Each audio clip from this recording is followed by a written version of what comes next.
بسم الله الرحمن الرحيم. ويقول الذين كفروا لولا أنزل عليه آية من ربه قل إن الله يضل من يشاء ويهدي إليه من أناب الذين آمنوا وتطمئن قلوبهم بذكر الله ألا بذكر الله تطمئن القلوب الذين آمنوا وعملوا الصالحات طوبى لهم وحسن مآب كذلك أرسلناك في أمة قد خلت من قبلها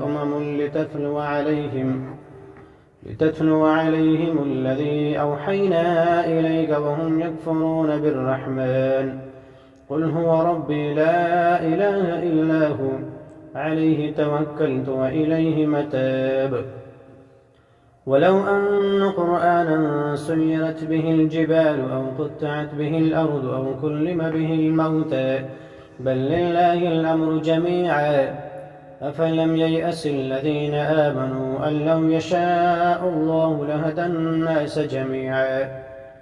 ولا يزال الذين كفروا تصيبهم بما صنعوا قارعة أو تحل قريبا من دارهم حتى يأتي وعد الله إن الله لا يخلف الميعاد ولقد استهزئ برسل من قبلك فأمليت للذين كفروا ثم أخذتهم فكيف كان عقاب أفمن هو قائم على كل نفس بما كسبت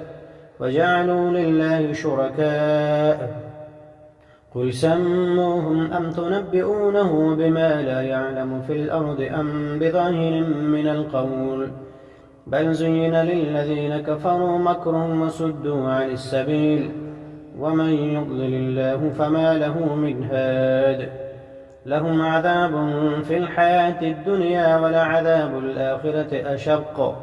وما لهم من الله من واق مثل الجنة التي وعد المتقون